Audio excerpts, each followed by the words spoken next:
কেউ নেই। বারান্দা থেকে বাতাস এসে মাত্র একটা পর্দা দুলিয়ে দিয়ে গেল, কিন্তু মানুষের কোনো ছায়া নেই। রুহির গায়ে কাটা দেয়, কেউ কি মজা করলো? দ্রুত দরজা লক করে দিল সে। চিন্তা মাথায় ঘুরছে, এত রাতে এমন করবে কে? মাথা ঠান্ডা করতে স্টাডি রুমে চলে গেল রুহি। বুকশেলফ থেকে একটা বই টেনে বের করলো। মনে হলো গল্প পড়লেই সম্ভবত মাথা অন্যদিকে যাবে, কিন্তু হঠাৎ মনে হলো উমের দরজার সামনে দিয়ে একটা ছায়া চলে গেল। এইবার সেটা স্বাভাবিক লাগলো না, মনে হলো কেউ যেন দাঁড়িয়ে আছে ঘরের ঠিক বাইরে। রুহির দুই হাত কাঁপছে, বুকটা ধড়ফড় করছে। ভয় আর অজানা টেনশনে সে ধীরে ধীরে দরজার দিকে এগোতে থাকে। দরজার ফাঁক দিয়ে যেন কারো নিঃশ্বাসের শব্দ ভেসে আসে। হঠাৎ এক ঝটকায় সামনে কেউ দাঁড়িয়ে যায়। রুহি ভয়ে মুখ হাতে ডেকে চিৎকার করে ওঠে, ভূত, ভূত, বাঁচাও! তখনই একটা পরিচিত গভীর কণ্ঠস্বর ভেসে আসে, লয়ার ম্যাডাম, তাহলে এই ভূত দেখে ভয় পান? শব্দটা কানে যেতেই রুহির বুকের থুকথুক থমকে যায়। ধীরে ধীরে হাত সরিয়ে তাকায়, আর স্থির হয়ে যায়।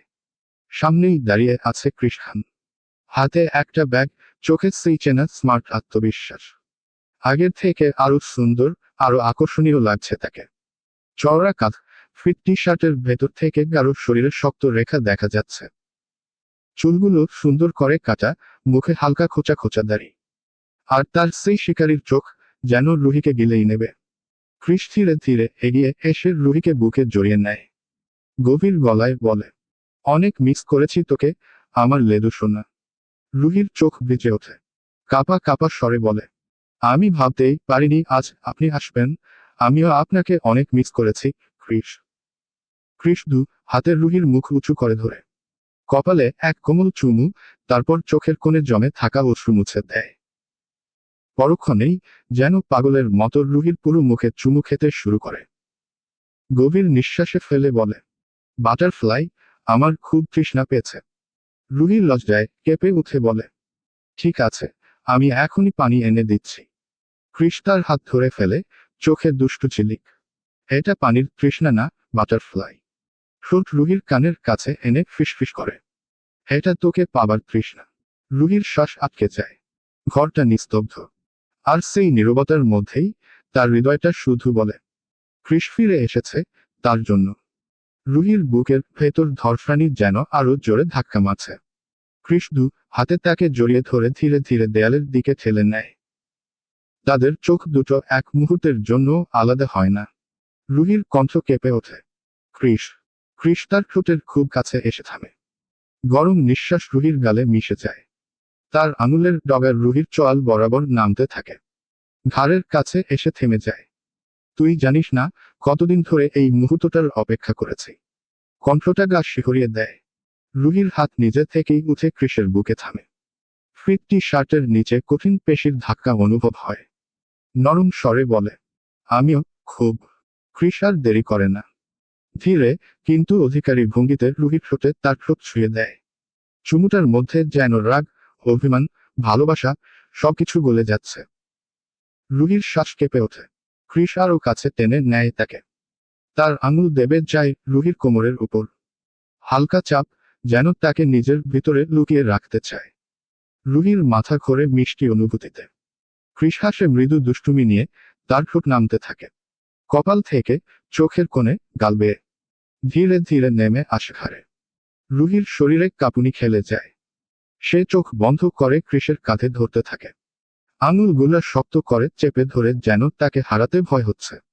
কৃষ তার কানে ফিসফিস করে, এবার থেকে কোনো দিনও আমাকে পাঠাবি না বাটারফ্লাই। রুহি নরম গলায় শুধু একটা শব্দই বলতে পারে, না। ঘরটা নরম অন্ধকারে ভরে আছে, জনের শ্বাস, জনের তৃষ্ণা, আর ভালোবাসার আগুন। শেষ পর্যন্ত জ্বলে ওঠার মুহূর্তে কৃষের ঠোঁট যখন রুহির ঘাড়ে গরম শ্বাস ফেলছিল। রুহির দুই হাঁটু যেন আর তাকে ধরে রাখতে পারছিল না। সে কৃষে বুকে নিজেকে লুকিয়ে ফেলে। কৃষের কণ্ঠ ভারী হয়ে যায়, তোকে ছাড়া প্রতিটা রাত যন্ত্রণাময় ছিল বাটারফ্লাই। তার হাতের স্পর্শ অপরাধীর মতো। কোথায় যাবে, কোথায় থামবে, একটুও নিয়ম মানে না। রুহির পিঠ বেয়ে তার আঙুলের আগুন নেমে আসে। কোমর ছুঁয়ে আবার উঠে যায়। চুলের ভেতর হাত জড়িয়ে টেনে নেয় তাকে আরো কাছে। রুহি নিঃশ্বাস নিতে ভুলে যায়। চোখ বন্ধ করে শুধু অনুভব করে ক্রিসের অবাধ্য স্পর্শ তার শরীরের প্রতিটি কোষ কেঁপে উঠছে। রুহি ফিসফিস করে, আর একদম দূরে নয়। ক্রিস তার কথা শেষ করতে দেয় না, আবার ঠোঁট চাপিয়ে দেয় রুহির ঠোঁটে। একটা গভীর, অধিকারী চুমু, যেন নীরব প্রতিশ্রুতি। রুহির হাত ধীরে ধীরে সরে এসে থামে ক্রিসের শার্টের বোতামে। তার স্পর্শে ক্রিসের ঠোঁটে হাসি খেলে যায়। এক মুহূর্তেই ক্রিস টেনে শার্টের বোতাম খুলে ফেলে। মনে হয় যেন আর কোনো অপেক্ষাই নেই তাদের মধ্যে। চুম্বনের টানে, নিঃশ্বাসের উষ্ণতায় দুজন এগিয়ে যায় সোফার দিকে। আজ যেন বহুদিনের আকুলতা পেয়ে যায় নিজের ঠিকানা। ক্রিস আলতো করে রুহিকে বুকে জড়ায়। তার ত্বকের প্রতিটি ইঞ্চিতে ফুটে ওঠে ক্রিসে ভালোবাসার ভাষা। রুহির চোখে বিস্ময়, শরীরে কাঁপা কাঁপা স্বীকারোক্তি। ক্রিসের প্রতি সম্পূর্ণ বিশ্বাসের প্রতিশ্রুতি। সোফার ওপর তারা হারিয়ে যায় এক অবাধ ভালোবাসার ভিড়ে। ক্রিসে অন্তরের প্রতিটি দহন আজ রুহিকে ছুঁয়ে ছুঁয়ে বলে, তোমারই আমি। রুহি কখনো চাইছে কিছুটা থামাতে, আবার পরম মুহূর্তেই ক্রিসের বাহুর বাঁধনে নিজেকে আরো গভীর করে সুপে দিচ্ছে। ভালোবাসার ঢেউ, কখনো কোমল, কখনো উগ্র, তাদের দুজনকে ভাসিয়ে নিয়ে চলে সম্পূর্ণতার দিকে। রুহি আর ক্রিস একে অপরের কাছে হারিয়ে গেছে। সময় যেন তাদের জন্য থেমে গেছে, আর চারপাশের সবকিছু কেবল একটি অনন্ত মুহূর্তের মতো। হঠাৎ একটা আওয়াজ হয়ে সোফার একটি পা ভেঙে যায়। রুহি হকচকিয়ে যায়, কিন্তু ক্রিস এক মুহূর্তও থামে না। সে তাড়াতাড়ি রুহিকে নিজের বুকে তুলে নেয়। চল, এখানে নয়। ক্রিসের চোখে উন্মাদনায় ভরা এক মিশ্র অনুভূতি। রুহি ক্লান্ত, কিছুটা লাজুক, কিছুটা অস্থির। কিন্তু তার হৃদয় জানে, এই মুহূর্তে ক্রিসকে থামানো যাবে না। ক্রিস রুহিকে কোলে নিয়ে ধীরে ধীরে বেডরুমের দিকে এগোয়। প্রতি পদক্ষেপে রুহির শরীরের প্রতিটি স্পর্শে তার হৃদয় আরো দ্রুত ধড়ফড় করতে থাকে। খাটের কাছে এসে ক্রিস রুহিকে বসায়, আর চোখে চোখ রেখে ওর দিকে তাকায়। যেন সমস্ত ভালোবাসা, সমস্ত আকাঙ্ক্ষা এই এক মুহূর্তে উন্মোচিত হয়ে গেছে। রুহি চোখ বন্ধ করে তার স্পর্শ অনুভব করে। তার হাত, তার নিঃশ্বাস, ক্রিসের দৃষ্টি, সবকিছুই মনে করিয়ে দিচ্ছে যে ও একেবারে তার। এই মুহূর্তে কেবল ওর। ধীরে ধীরে তারা আবার তাদের ভালোবাসার ছন্দে মিশে যায়। চুম্বন, স্পর্শ, নিঃশ্বাস, সবকিছু মিলেমিশে একটি একক অনুভূতিতে পরিণত হয়। রুহি কখনো থামতে চায়, কিন্তু পারে না, কারণ তার অন্তর জানে এই মুহূর্তে কেবল কৃষি গুরুত্বপূর্ণ। ক্রিসের স্পর্শে রুহির শরীর উত্তেজনায় কেঁপে ওঠে। রুহি আর লাজুকতা ধরে রাখতে পারে না, শুধু নিঃশ্বাসে, চোখের ভাষায় সে তার অনুভূতি প্রকাশ করে। সময় যেন থেমে যায়, বেডরুমে, খাটের ওপর। তাদের হৃদয়ের প্রতিটি স্পন্দন মিলেমিশে এক হয়ে যায়। ভালোবাসার এই ঢেউ তাদের উভয়কেই ভাসিয়ে নিয়ে যায় একটি নিঃশব্দ, নিখুঁত, চিরস্থায়ী মুহূর্তে। রাত্রির ক্লান্তি এখনো বাতাসে ঝুলছে। বালিশের ওপর ছড়িয়ে আছে রুহির চুল, আর ক্রিসের বাহু শক্ত করে তাকে জড়িয়ে ধরে আছে, যেন পুরো পৃথিবী থেকে রক্ষা করছে। রুহি চোখ খুলতে প্রথমেই পড়ে ক্রিসের ঘুমন্ত মুখে। এত শান্ত, এত নিরাপদ। গত রাতের প্রতিটি স্পর্শ, প্রতিটি নিঃশ্বাস তার ত্বকে এখনো স্পষ্ট চিহ্ন এঁকে রেখেছে। সে আলতো করে সরে আসতেই ক্রিস যেন ঘুমের মধ্যেও অনুভব করে। তার কোমর শক্ত করে টেনে নেয়। ক্রিস চোখ না খুলেই ফিসফিসিয়ে, এখনই যাওয়ার দরকার নেই। রুহির মুখ লাল হয়ে যায়। তার শ্বাসকলা পর্যন্ত আটকে আসে। রুহি, আমি শুধু পানি খেতে।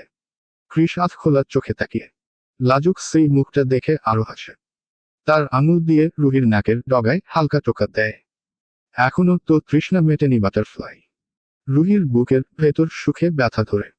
কিন্তু ঠিক তখনই ট্রিং ট্রিং, ট্রিং ট্রিং, একটা তীক্ষ্ণ রিংটোন এই কোমল মুহূর্তটাকে ছিঁড়ে ফেলে।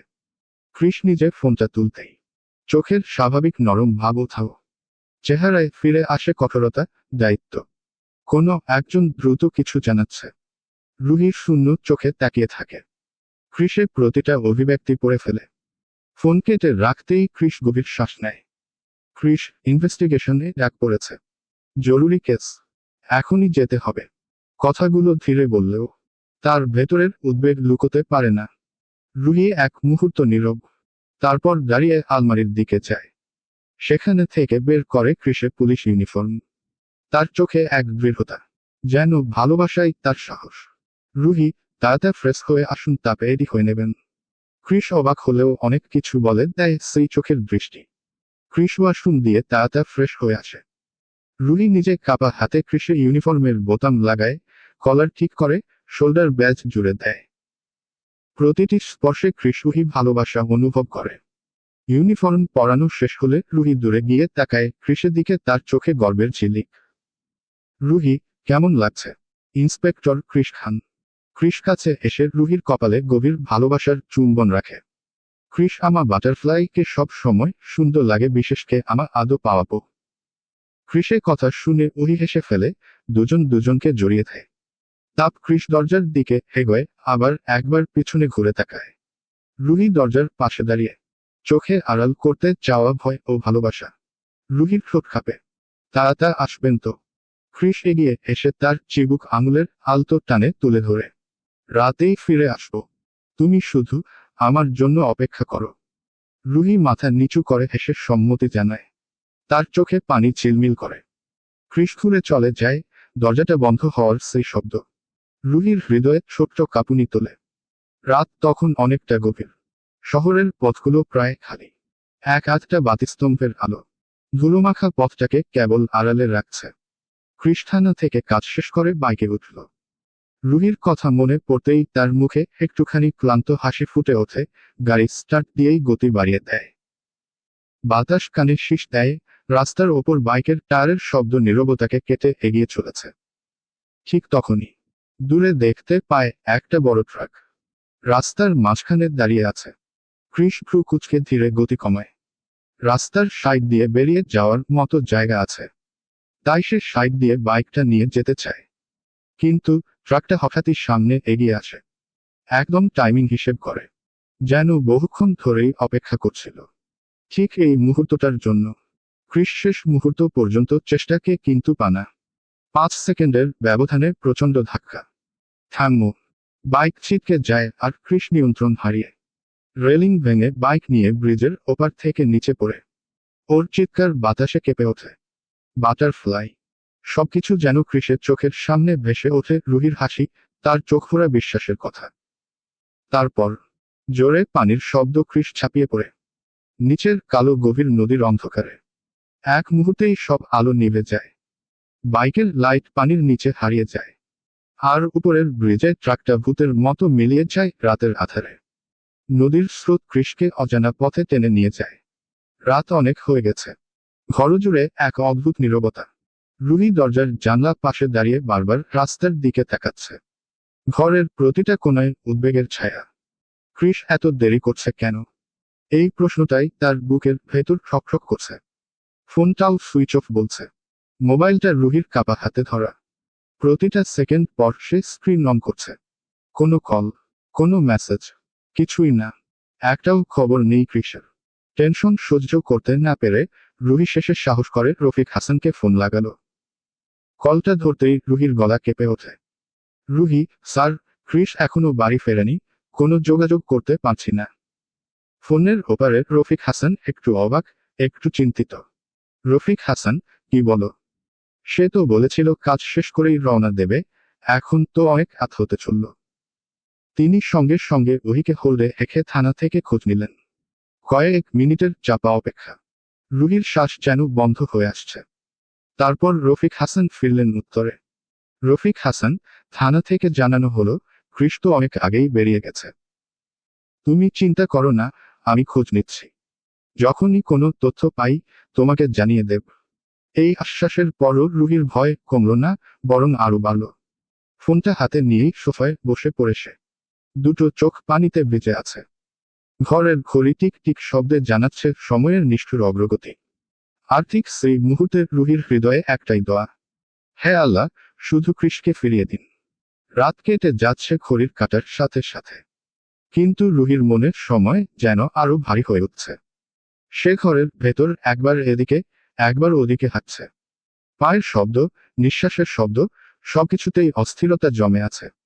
তার মাথায় শুধু একটাই ভাবনা, কৃষ কোথায়? কেন ফোনটা লাগছে না? দেয়ালে মাথা ঠেকিয়ে দুটো হাত বুকের উপরে চেপে ধরে রুহি বারবার চোখ বন্ধ করছে, কিন্তু তাতেও শ্বাস স্বাভাবিক হচ্ছে না। কোনো অজানা ভয় তার বুকের ভেতর দাঁত নখ বের করে কামড়ে ধরছে।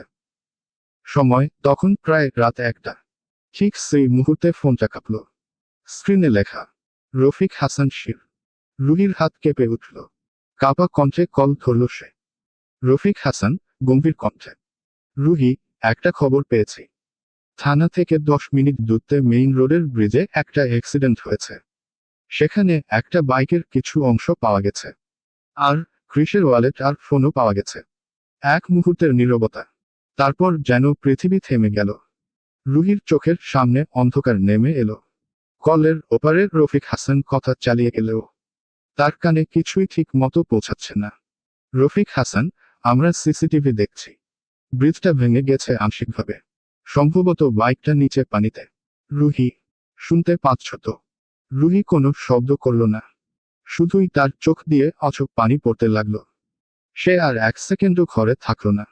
চোখের পানি মুছতে না মুছতেই দরজাটা খুলে বাইরে দৌড়ে বেরিয়ে গেল। গাড়ির চাবি হাতে, কাপা হাতে স্টার্ট দিল। আর যেন প্রাণপণে ছুটে গেল সেই রাস্তায়, যেখানে হয়তো তার সবকিছুটুকু পড়ে আছে। রাস্তার বাতিগুলো পেছনে পড়ে থাকতে থাকলো। রুহির যাত্রা হচ্ছিল শুধু একটাই বিশ্বাস বুকে নিয়ে।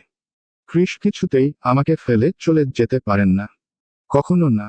রুহির গাড়ি ব্রিজের কাছাকাছি পৌঁছাতেই পুলিশের সাইরেনের শব্দ কানে বাজল। চারপাশে লাল নীল আলো ঝলসে উঠছে নিরন্তর। রাস্তার মাঝখানে ব্যারিকেড, রফিক হাসান সহ কয়েকজন পুলিশ উদ্বিগ্ন চেহারায় দাঁড়িয়ে।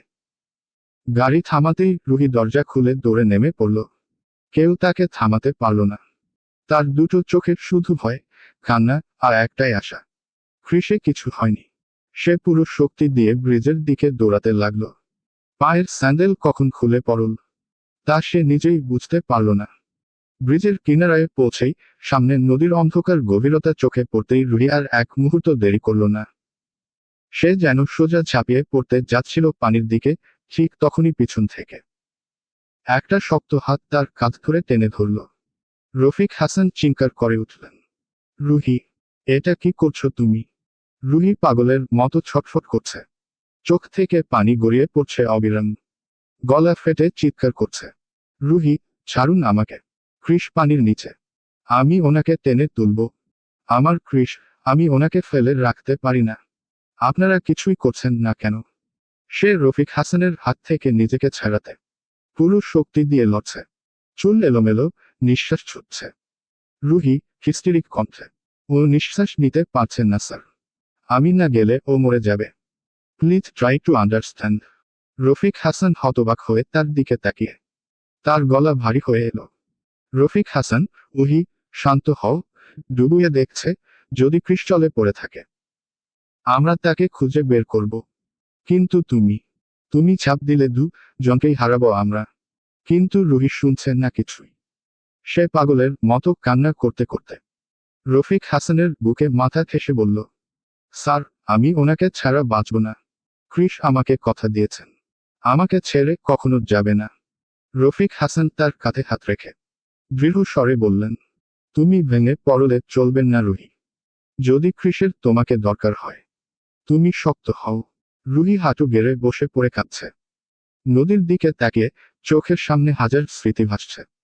দূর থেকে উদ্ধারকারী দলের গাড়ি আর বোটের আলো ইতিমধ্যেই দেখা যাচ্ছে। বাতাসে ভাসছে শুধু একটাই শব্দ, রুহির অসহায় কান্না। রুহি ব্রিজের রেলিং ধরে হাঁটুতে ভর দিয়ে বসে আছে। তার হাত দুটো স্তব্ধ, চোখ শুকোতে চাইলেও কান্নার স্রোত থামছে না। চারপাশে আলো, পুলিশের দৌড়ঝাঁপ, কিন্তু তার কাছে সব শব্দই নিস্তব্ধ মনে হচ্ছে। ঠিক তখনই একজন পুলিশ সদস্য তাড়াহুড়ো করে রফিক হাসানের কাছে এসে দাঁড়ালো। পুলিশ, স্যার, সিসিটিভি ফুটেজ পেয়েছি। বাইকটাকে একটা ট্রাক ধাক্কা মেরে নদীর দিকে ঠেলে দিয়েছে। ধাক্কার পর ট্রাকটা একটুও থামেনি। অন্য পথে উঠাও। রফিক হাসানের মুখ শক্ত হয়ে গেল। চোখে সন্দেহ আর রাগের ঝড়। রফিক হাসান, এটা অঘটন নয়। কেউ ইচ্ছে করেই করেছে। রুহির কানে কথাগুলো ধাক্কার মতো লাগলো। তার গলার ভেতর থেকে চাপা চিৎকার বেরিয়ে এল, রুহি, মানে কে করবে? কেন করবে? কৃষ তো কারো ক্ষতি করেনি। কথা শেষের আগেই তার শ্বাস কাঁপতে লাগলো, মাটিতে পড়ে যাবে। ঠিক তখনই রফিক হাসান তাকে ধরে ফেললেন। রফিক হাসান, নিজেকে সামলাও রুহি, তুমি ভেঙে পড়লে আমরা সবাই হেরে যাব। এদিকে উদ্ধারকারী দলের নৌকা নদীর জলে নামিয়ে দেওয়া হয়েছে। সার্চ লাইটের তীব্র আলো পানির গভীরতা চিরে এগিয়ে যাচ্ছে। কয়েক মিনিট পর ডুবুরি চিৎকার দিয়ে সিগন্যাল দিল, একটা ভারী কিছু পাওয়া গেছে। রুহি নিঃশ্বাস বন্ধ করে তাকিয়েছিল, চোখ দুটো যেন ফেটে বেরিয়ে আসবে। পানি থেকে ধীরে ধীরে তুলে আনা হলো কৃষের বাইক। বাইকটা ভাঙা, কিছুই অবশিষ্ট নেই, স্ক্র্যাচে ভর্তি, যেন মৃত্যু তাকে আঁচড়ে দিতে চেয়েছে। কিন্তু কৃষ নেই, কোথাও নেই। রুহির শরীর জমে বরফ হয়ে গেল, তাকে ঘিরে যেন পৃথিবী থেমে গেছে। রুহি খুব নিচু, ভাঙা কণ্ঠে, না না, উনি পানিতে নেই, উনি বাঁচবে, উনি আসবে, উনি আমাকে ফাঁকি দিবে না। সে হঠাৎ উঠে দাঁড়িয়ে পানির দিকে এগিয়ে যেতে চাইল আবার, কিন্তু পুলিশেরা তাকে শক্ত করে থামিয়ে দিল। রফিক হাসান দৃঢ় স্বরে, ডুবুরিরা খুঁজছে, কোথাও একটা সূত্র পাবই, ও নিখোঁজ হওয়া আমরা কিছুতেই মেনে নেব না। রুহি দুই হাত দিয়ে মুখ থেকে অচরে কাঁপছে। আকাশ, নদী, রাত, সব তার কান্নাতে ভারী হয়ে উঠছে। একটাই প্রশ্ন বারবার ফিরে আসছে তার মাথায়, কৃষ, আপনি কোথায়? রাতের অন্ধকার আরো ঠান্ডা হয়ে গেছে, নদীর ওপর কুয়াশা ঘন হয়ে আছে, যেন সেই জলে লুকিয়ে থাকা গোপনটাকে ঢেকে রাখতে চাইছে। ডুবুরিরা টর্চের আলো নিয়ে প্রতি ইঞ্চি জায়গা খুঁজছে, কিন্তু ঘন্টা পেরিয়ে যায়, কোনো চিহ্ন নেই কৃষের। রুহি ব্রিজের ওপর দাঁড়িয়ে, শীতেও কাঁপছে না, তার কাঁপুনি এসেছে ভয় আর যন্ত্রণায়।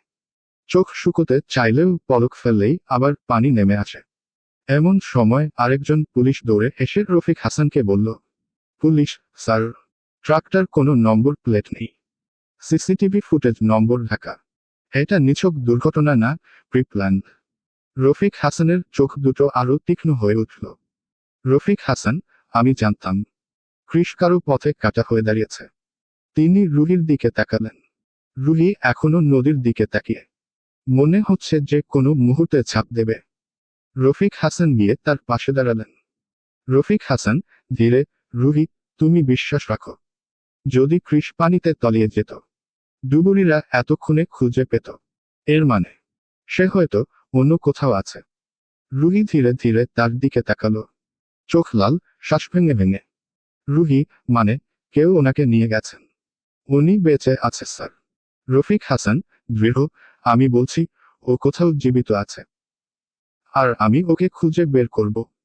যে বা যারা এই কাজ করেছে, তাদের আমি ছাড়ব না।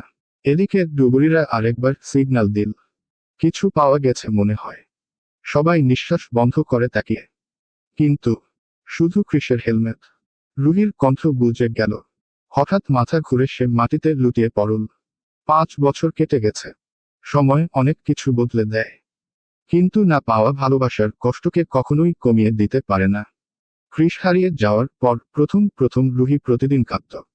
বাইকের শব্দ শুনলেই দৌড়ে গিয়ে দরজা খুলত, ভাবত কৃষ হয়তো ফিরে এসেছে।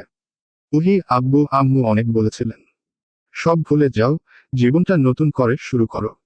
রুহিও চেষ্টা করেছে, কাজে নিজেকে ডুবিয়ে দিয়েছে, নিজেকে শক্ত বানিয়েছে, হাসির মুখোশ পরতে শিখেছে। তবু রাতের গভীরে একটাই নাম উচ্চারণ করে, কৃষ। কৃষ হওয়ার আগে সেই রাতে আরেকটা দুর্ঘটনা হয়েছিল। উহিকে লাশটা দেখানো হয়েছিল, কৃষের মতোই উচ্চতা, কৃষ মতোই বয়স, কিন্তু কোনো শনাক্তকরণ হয়নি লাশটা। রুহি আজও বিশ্বাস করে, কৃষ মারা যায়নি, কোথাও না কোথাও আছেন। আজকাল আয়নার সামনে দাঁড়িয়ে নিজেকে সে চিনতেই পারে না। রুহি আলতো করে গলায় থাকা সেই ছোট্ট লোকেটটা ধরে, যা কৃষ শেষ হাতে নিজের হাতে পরিয়ে দিয়েছিল। চোখ বন্ধ করে ফিসফিসিয়ে বলে, ফিরে আসুন না, আমি যে বড্ড ক্লান্ত। তারপর আবার চোখ খুলে নিজেকে শক্ত করে। আজ আদালতে তার বড় কেস আছে। জীবন থেমে থাকেনি, তাকেও থামলে চলবে না। রুহি ব্যস্ত মন নিয়ে আদালতের নথিপত্র গোছাচ্ছিল। ঠিক সেই সময় ছোট্ট মুস্কান তার আম্মুর ওড়না টেনে ধরে বলল, আম্মু, আম্মু, হাত আমি বাতিতে থাকব, মামাবাড়ি যাবো না। রুহি নিচে তাকাতেই মুস্কানের চোখ দুটো ঝলমল করছিল। ওই দুটি চোখই আজ রুহির বেঁচে থাকার সবচেয়ে বড় কারণ। ক্রিস হারিয়ে যাওয়ার ঠিক 1 মাস পর রুহি জানতে পারে তার ভেতরে ক্রিসে একটি অংশ বেড়ে উঠছে। মুস্কান, ক্রিসের রক্ত, ক্রিসে ভালোবাসার শেষ স্মৃতি। যেদিন রুহি ভেঙে পড়েছিল সম্পূর্ণরূপে, মুস্কানই তাকে নতুন করে বাঁচতে শিখিয়েছে। ওর প্রতিটি শ্বাস রুহিকে মনে করিয়ে দেয় ক্রিস এখনো আছে, তাদের মাঝেই আছে। রুহির চোখ দিয়ে নীরবে পানি গড়িয়ে পড়ে। সে হাঁটু গেড়ে বসে মুস্কানের ছোট্ট মুখটা দুটি হাতের মাঝে তুলে নেয়। মুস্কান, তুমি আবার কাঁদছ? আম্মু, তুমি তো জানো আমার আব্বু অনেক স্ট্রং। আব্বুর কিছু হয়নি, আব্বু ঠিক ফিরবে। মুস্কান তার ছোট্ট মাথা নাড়িয়ে চোখ তুলে বিশ্বাসের ভরসা দেয়। রুহি বুকের ভেতরে কেমন হালকা ব্যথা অনুভব করলেও মুখে একটা মায়া ভরা হাসি টেনে নেয়। উহি, হ্যাঁ আম্মু, তোমার আব্বু আমাদের জন্যই ফিরবে। চলো আজ মামাবাড়ি যাই।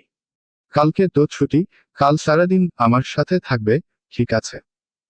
মুস্কান তার মায়ের চোখের পানি নিজের ছোট্ট হাত দিয়ে মুছিয়ে দেয়। তারপর গলা জড়িয়ে ধরে মৃদুস্বরে বলে, আম্মু, কাঁদো না, আমার কষ্ট হয়। রুহি তাকে বুকে চেপে ধরে চোখের পানি লুকিয়ে ফেলে। কারণ এই ছোট মানুষটার সামনে তার দুর্বল হওয়া চলবে না। মুস্কানই তার শক্তি, মুস্কানই তার ক্রিসের জীবন্ত চিহ্ন। রুহি গাড়ি থামালো কফি শপের ঠিক সামনে। আজ তার একজন ক্লায়েন্টের সাথে জরুরি মিটিং। গাড়ির ভেতর থেকেই ফোনটা কানে ধরে বলল, হ্যালো, আমি পৌঁছে গেছি। আপনি কোথায়? কথা বলতে বলতে দরজা খুলে গাড়ি থেকে নামলো রুহি। চুলগুলো ঠিক করে এক হাত ব্যাগের স্ট্র্যাপ টেনে নিল। হঠাৎ ঠিক সামনে দিয়ে একটা বড় দামি গাড়ি এসে থেমে গেল। গাড়ির দরজা আস্তে করে খুলল। সেখানে থেকে বেরিয়ে এলো একজন লম্বা চওড়া সুঠামদেহী মানুষ, চুলগুলো সামান্য এলোমেলো, চোখে কালো সানগ্লাস। ক্রিস আহমেদ সিদ্দিকী। গায়ের গঠন একেবারে যেন সেনা অফিসারের মতো।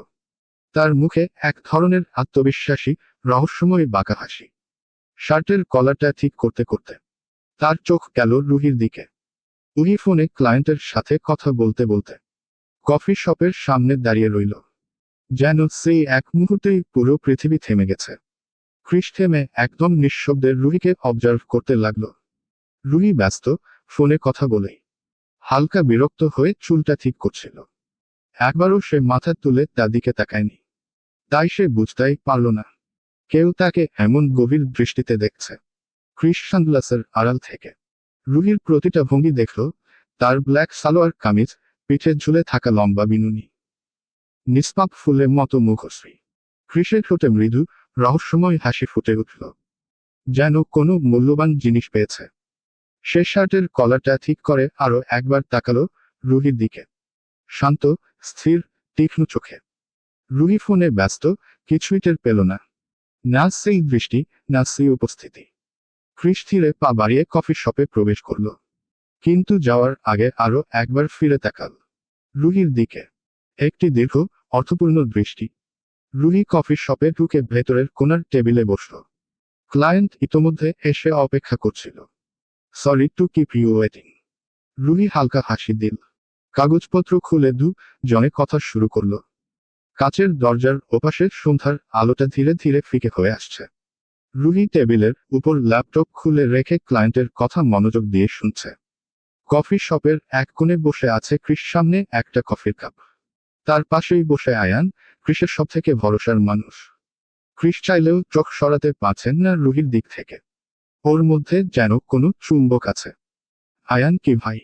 এসে থেকে দেখছি ওই মেয়েটাকেই দেখছিস, ব্যাপার কি? ক্রিস আয়ানের দিকে ঝুঁকে বলে, ওই মেয়েটা আমার খুব পছন্দ হয়েছে। ওর সব ডিটেইলস লাগবে, নাম, ঠিকানা, পরিবার, সব।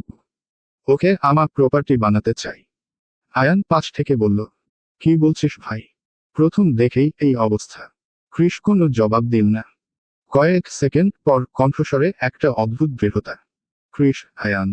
আয়ান, হো, বল। ক্রিস, এই মেয়েটার সব ডিটেইলস চাই, আজ রাতের মধ্যে। আয়ান অবাক হয়ে তাকিয়ে থাকে ক্রিসের দিকে। রুহি বাইরে বেরিয়ে গেল। ক্রিস শুধু তার হাওয়ায় উড়ে যাওয়া চুলটা দেখল, আর নিজের বুকের ভেতর শব্দহীন বিস্ফোরণ অনুভব করল।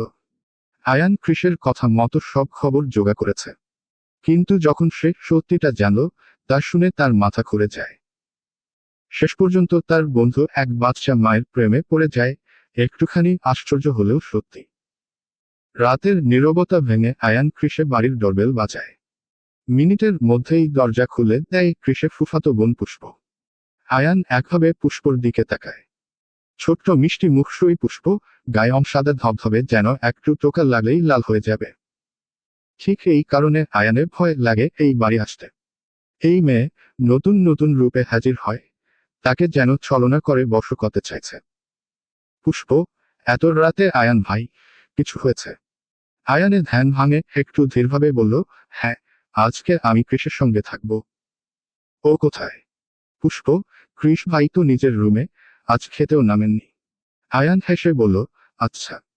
বলেই সে উপরে চলে যেতে চাইল, কিন্তু যেন হঠাৎ তার পা আটকে গেল। সে ঘুরে আবার পুষ্পর দিকে তাকাল। আয়ান একটু ধীর স্বরে বলল, এই মেয়ে, তুমি ওজ এত সুন্দরকে সাজো কেন? পুষ্প খানিক লজ্জা পায়। মনে মনে ভাবে, আমি তো ক্রিস ভাইয়ের জন্য সাজি, কিন্তু ক্রিস ভাই তো আমার দিকে একবারও তাকায় না। পুষ্পকে কিছু না বলতে দেখে আয়ান বলে, বাই দ্য ওয়ে, তোমাকে দেখে মনে হচ্ছে পুরো রাত্রি। বলেই আয়ান দাঁড়ায় না। সে ধীরে ধীরে ক্রিসের রুমের দিকে হাঁটতে শুরু করে। পুষ্প অবাক হয়ে বলে, যাকে দেখাতে চাইছি সে দেখছে না, আর এই লোক প্রশংসা করতে এসেছে। আয়ান ক্রিসের রুমে ঢুকতেই দেখে ক্রিস বিছানায় বালিশ জড়িয়ে শুয়ে আছে, আর ফোনে কিছু একটা দেখছে। আয়ান দরজা বন্ধ করে বলল, ভাই, তুই ভালো হবি না। এসব দেখে কি পাস? ক্রিস ফোন থেকে চোখ না সরিয়ে মুচকি হেসে বলে, তুই বুঝবি না, এটা পৃথিবীর সবচেয়ে সুন্দর অনুভূতি। আয়ান হো হো করে হেসে উঠল। তাই বলে এক বাচ্চার মায়ের প্রেমে পড়েছিস? ক্রিস যেন আকাশ থেকে পড়ল। কি? একটা বাচ্চার মা? কি বলছিস তুই? আয়ান নির্ভর ভঙ্গিতে বিছানায় শুয়ে বলল, হ্যাঁ ঠিকই বলছি। লয়া মিসেস খান, ক্রিস খানের স্ত্রী। 4 বছরের একটা মেয়ে আছে তার। স্বামী নেই, এক দুর্ঘটনায় মারা গেছে। সবচেয়ে চমকানোর মতো ব্যাপার কি জানিস? তোদের নাম এক। ক্রিস কাঁধ ঝাঁকিয়ে বলল, এক নাম হওয়াতে কি হয়েছে? বড় ব্যাপার না। বর নেই, এইটা ভালো খবর। আয়ান হতভম্ব। মানে, তুই সব জেনেও ওই মেয়েটাকেই চাইছিস? ক্রিসের চোখে যেন অদম্য দৃঢ়তা। ভাবি বল, জীবনে প্রথমবার কোন মেয়েকে দেখেই আমার ভিতর ফিলিংস জেগে উঠেছে। আমি ওকেই চাই, যাই হোক না কেন। আয়ান ভাই, ওর তো একটা বাচ্চা আছে। ক্রিসের শান্ত ও দৃঢ় স্বরে। সোহাত, মিস লয়ার শুধু আমারই হবে। আয়ান হালকা বিরক্ত হয়ে ফুস করে বলল, তোর মাথা খারাপ হয়ে গেছে? একটা ইউজেড মাল নিয়ে তুই টানাটানি করছিস। এই কথাটা শোনা মাত্রই ক্রিসের চোখ লাল হয়ে উঠল। সে ঝড়ের মতো উঠে এসে আয়ানের কলার চেপে ধরল। কণ্ঠে রাগ। চুপ। আর কোনোদিন ওকে বাজের নামে ডাকবি না। ও যেমনই হোক, আমি ওকে নিজের করব। ও অতীত যাই হোক, আমার কাছে ও নির্ভুল, পবিত্র। সকাল 10টা বাজছে। সূর্যের আলো যখন কাচের টাওয়ারগুলো ছুঁয়ে ঝিলমিল করছে। ব্যস্ত শহরের মানুষ তখন ছুটছে যার যার গন্তব্যে। কেউ অফিসের দিকে, কেউ দোকান খুলছে, কেউ বা ট্রাফিকের ভিড়ে গলা শুকিয়ে ফেলছে। এই শহরের যেন কারোর জন্য অপেক্ষা করার সময় নেই। বর্ষর কালো গাড়িটা ধীরে ধীরে এসে থামল খান ম্যানশন এর সামনে। শহর তখনও ব্যস্ত, কিন্তু এই বাড়িটা দেখে অদ্ভুত নীরবতা মনে হলো। গাড়ির জানলার কাচ সরিয়ে ক্রিস বাইরে তাকাতেই বুকের ভেতরটা হঠাৎ কেঁপে উঠল। চোখের সামনে দৃষ্টিটা ঝাপসা হয়ে এলো। মাথাটা যেন ধরে এলো। মনে হলো এই বাড়িটাকে সে আগে কোথাও খুব ভালো করে দেখেছে। কোথায়? কবে? মনে করতে পারছে না, শুধু অদ্ভুত এক টান। ক্রিস 2 হাত দিয়ে মাথা চেপে ধরল। আয়ান দ্রুত পাশে ঝুঁকে। আয়ান, এই, কি হলো? ঠিক আছিস তো? ক্রিস মাথা ঝাঁকিয়ে জোর করে হাসল।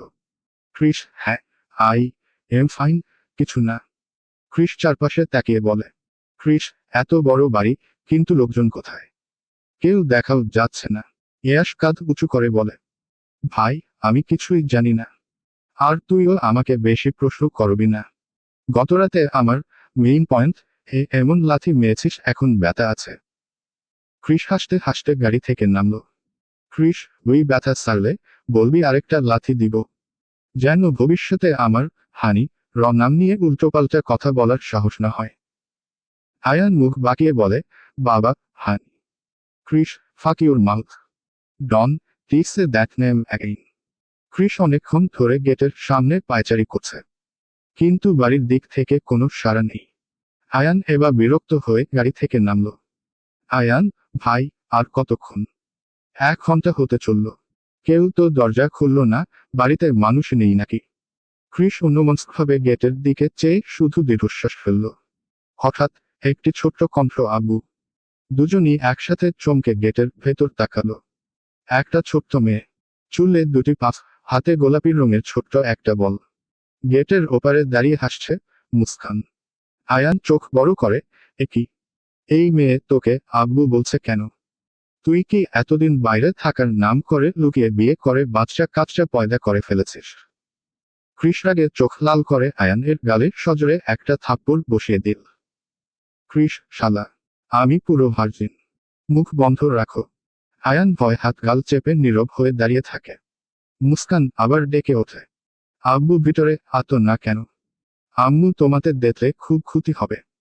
ক্রিস স্থির হয়ে যায়। তার চোখে শিশুটিকে দেখে অদ্ভুত এক অনুভূতি জেগে ওঠে। মনে হয় যেন এই ছোট্ট মেয়েটা সত্যিই তার কেউ। মুস্কান আবার সিকিউরিটিকে বলে ওঠে, দরজা খুলুন, আমার আব্বু এসেছে তো। গার্ড দ্বিধা না করেই গেট খুলে দেয়। গেট খোলার সাথে সাথে মুস্কান দৌড়ে গিয়ে ছোট ছোট 2 হাত দিয়ে ক্রিসের পা জড়িয়ে ধরে। অদ্ভুতভাবে ক্রিসও তাকে বুকে তুলে নেয়। মৃদু হেসে মুস্কানের কপালে ছোট্ট করে একটা চুমু দিল। ক্রিস আস্তে বলে, তুমি আমাকে চেনো? মুস্কান চওড়া হাসি দিয়ে বলে, চিনব না কেন? তুমি তো আমার আব্বু। আমি রোজ তোমার ছবি দেখি তো। আয়ান অবাক হয়ে, ভাই, ভাই, কিছু তো গোলমাল আছে। ক্রিস আবার রাগী চোখে তার দিকে তাকাতেই আয়ান মুখে আঙুল দিয়ে চুপকে দাঁড়ায়। মুস্কান খুশিতে ক্রিসে এর হাত টেনে বলে, চলো না আব্বু, আই মিট ইউ। সন্ধ্যা নেমে এসেছে।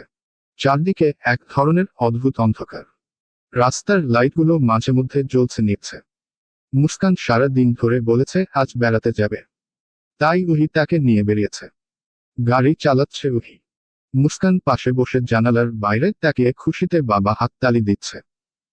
হঠাৎ একটা আইসক্রিম ভ্যান দেখে মুস্কান খুশিতে চিৎকার করে উঠে, আম্মু, আম্মু, আইসক্রিম, আইসক্রিম। উহি হেসে গাড়ির রাস্তার পাশে থামিয়ে দিল। গাড়ি থেকে নামতে নামতে বলে, তুমি বসো, ঠিক আছে, আমি তোমার পছন্দের আইসক্রিম নিয়ে আসছি। মুস্কান খুশিতে মাথা নাড়ল। ও আম্মু। উহি রাস্তা পার হওয়ার জন্য এগিয়ে যায়। হাওয়ায় এলোমেলো হয়ে তার চুল মুখে এসে পড়ে। সে বিরক্ত হয়ে চুল সরিয়ে নিল। তার চোখের সামনে আইসক্রিম ভ্যান। কিন্তু ঠিক তখনই একটা কালো গাড়ি পাশ দিয়ে বেরিয়ে যায় হালকা গতিতে। মাত্র কয়েক সেকেন্ডের জন্য উহি সামনের সিটে থাকা লোকটার মুখ দেখল। ক্রিস। তার ক্রিস। উহি নিঃশ্বাস থেমে যায়।